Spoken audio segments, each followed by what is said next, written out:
Eu estou aqui ao meu lado agora com a Joyce Santos, que é psicóloga, é a senhorita Jo, do programa Fora da Caixa, também apresentado aqui na TV Costa Norte, mas hoje a gente vai falar de um tema sempre muito polêmico e bastante importante de se discutir. Não é à toa que existe um dia específico hoje para falarmos sobre essa consciência negra.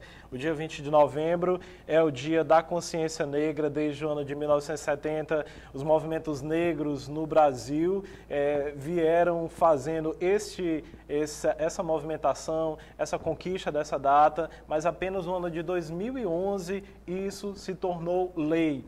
São algumas das conquistas apenas que os negros conquistaram no Brasil. E partindo desse pressuposto que não é interessante a gente falar, mas sim ouvir alguém que sofre literalmente na própria pele os preconceitos e os efeitos de ser negro na nossa sociedade atual, é que eu gostaria de perguntar a Joyce o que é ser negro na nossa sociedade contemporânea. Boa tarde, Joyce. Boa tarde. Eu acho que é importante pensar que no Brasil a gente não pensa pessoas negras como pessoas. Né, já fica por esse sentido. Então, ser negro no Brasil é ser considerado alguém que não está comparado ao que seria ser humano, quer ser uma pessoa de pele branca. E isso coloca pessoas negras no lugar sempre de se questionar. Qual é o meu lugar na sociedade brasileira? E é esse movimento de questionamento que os movimentos sociais fazem para poder mudar a visão de uma pessoa negra, de pessoas negras como marginais, como pessoas sem valor, para pessoas que também têm uma história própria.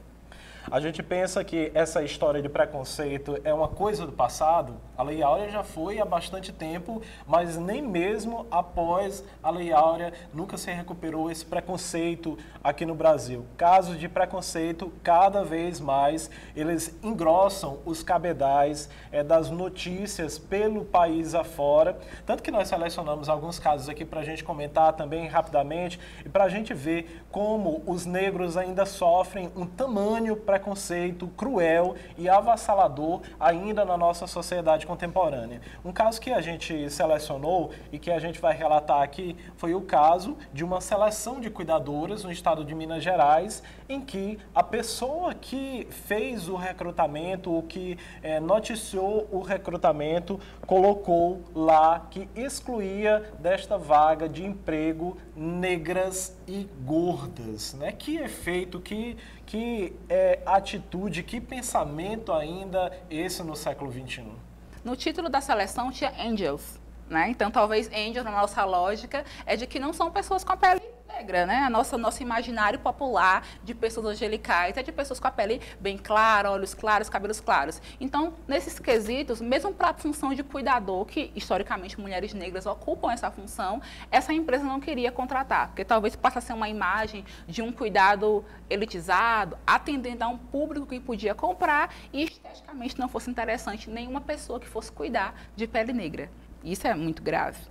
Um dos outros casos também que nós destacamos, que aconteceu ainda também esse ano e que ganhou grande repercussão nas mídias sociais, Instagram, comentário em Facebook, foi quando a Disney selecionou uma atriz negra para ser a Pequena Sereia, não é? Para ocupar o papel de Pequena Sereia. Um dos comentários interessantes que eu vi contra esse tipo de preconceito de muitos que disseram como que uma sereia vai ser negra se sereias são loiras ou ruivas e brancas.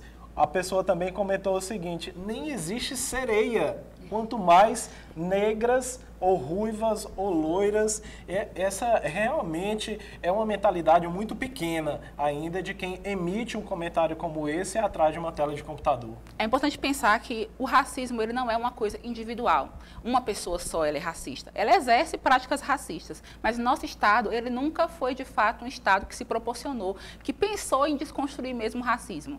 A abolição ela foi fruto não só da Lei Áurea. A Lei Áurea era porque o Estado brasileiro não tinha mais como conter as rebeliões. Mas imagine, precisava haver um movimento de dentro para fora para gerar mudança. Então, houve a lei, mas não houve um movimento de produzir outras coisas sobre pessoas negras. Não houve reparação social, histórica, acesso de cidadania. Hoje, nós estamos vivendo um momento de fazer reparação, garantir acesso à escola, garantir acesso a trabalho, a concursos, para tentar mudar isso. Mas eu diria que o racismo ele é estrutural.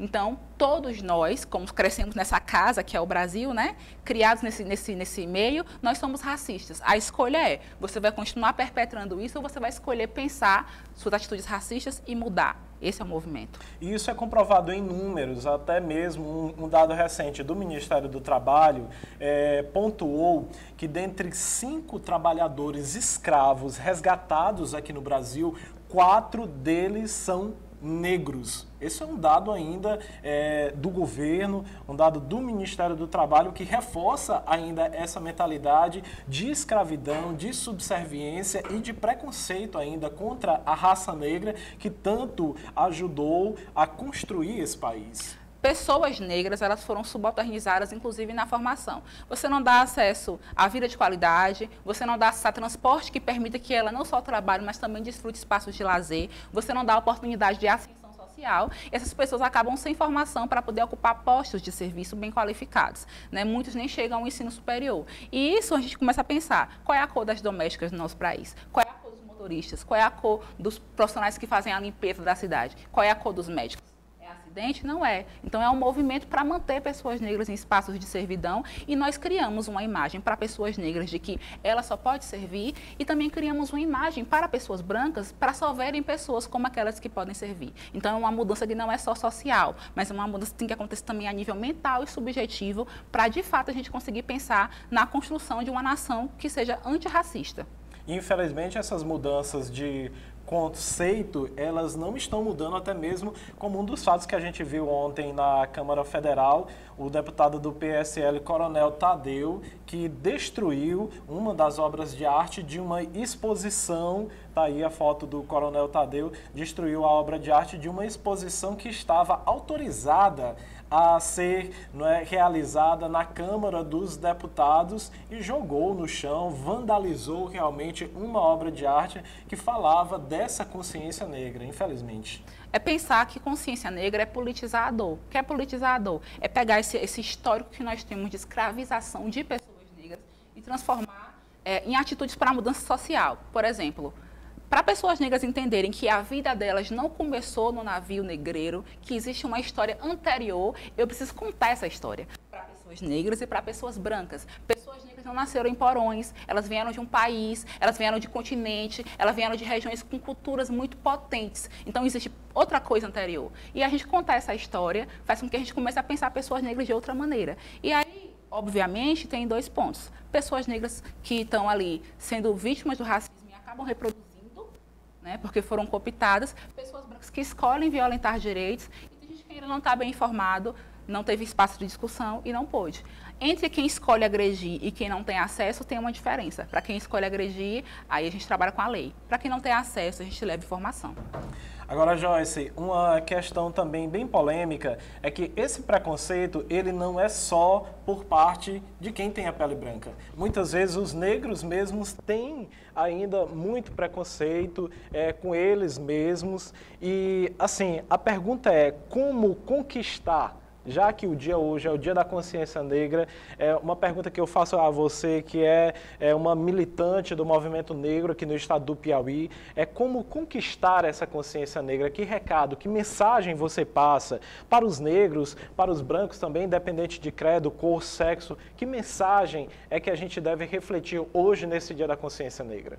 Como eu falei, é importante politizar a dor. O que é politizar a dor? Pensar o processo de escravização e perceber que aquilo não reduz a existência de pessoas negras. Existem outras coisas sobre pessoas negras, outras histórias. É importante que nós visibilizemos outras histórias, para que pessoas ocupem outros espaços e possam contar, por exemplo, né, que pessoas negras elas já estão aí produzindo conhecimento. Os autores negros, as autoras negras, fazer com que pessoas negras que cresceram a vida inteira vendo outras pessoas apenas como doméstica na TV, as novelas sempre são domésticas negras, como os criminosos, possam se ver também como professores, como médicos, como apresentadores de apresentadoras de TV. Isso é representatividade. É mandar uma mensagem e dizer, esse lugar também é seu. Para pessoas brancas, eu queria dizer uma coisa muito importante. Não basta você não ser racista. Nós precisamos que vocês sejam antirracistas. Como é que vocês contribuem com a nossa luta? Pensem em seus privilégios. Privilégio não é não sofrer. É não sofrer pela cor da sua pele. Então, se junte com a gente, use o seu lugar de acesso para dar visibilidade para outras pessoas negras, como está acontecendo aqui. Né? Você promover espaço para que a nossa voz ecoe e possamos falar mais com os outros. Sobre hoje, o dia 20, já finalizando, é um momento de desafio, sabe? Nesse momento político. Então, eu diria, se formem, se aliem, se aquilombem, busquem informações. A mudança é coletiva, não acontece só com uma pessoa, é junto. Joyce, que estratégias a gente tem hoje, concretas, para combater essa discriminação, esse preconceito? A gente tem uma lei que garante, obriga, na verdade, o ensino da história da cultura afrodescendente, né, e africana no nosso país. Nem todos os lugares eles acabam efetivando essa lei, mas ela é lei que quer ensinar para pessoas brancas e pessoas negras que pessoas negras não brotaram de navios negreiros. Mas também temos leis que garantem acesso a universidades, acesso a concursos, né, que são as ações afirmativas, chamadas de cotas, né, que não tira vaga a ninguém, mas garante que pessoas negras vão concorrer com outras pessoas negras, porque é justo, porque o acesso à educação é diferenciado a partir da sua cor da pele e do dinheiro. Mas, para além disso, políticas públicas e leis, elas são já mecanismos do Estado para combater o que não está funcionando. É preciso um pressionamento da sociedade civil. A gente tem que estar antenado, não esperar que o Estado resolva tudo. Eu preciso que as relações mudem. Nós precisamos que comecem, por exemplo, na publicidade, a ter pessoas pretas, pessoas falando de si, como aqui, contando nossa própria história e não sendo contado por outras pessoas. A mudança, eu acho que não é só política, no sentido de leis, é relacional. Precisamos mudar o tipo de relação que nós temos com as pessoas a partir da cor da pele delas. Esse é o desafio. Joyce, obrigado, então, pela mensagem passada hoje aqui nesse dia 20, Dia da Consciência Negra. A Joyce está também aqui nas segundas, às quartas e às sextas-feiras aqui também na tela da TV Costa Norte. A gente tem super orgulho disso, de ter a Joyce hoje no nosso casting de apresentadoras, juntamente com o Fora da Caixa e reforçando sempre essa mensagem para você que é telespectador da TV Costa Norte, não só no dia de hoje, mas nos outros dias, durante toda a nossa programação. Obrigado, Joyce. A luta é todo dia. A luta é todo dia.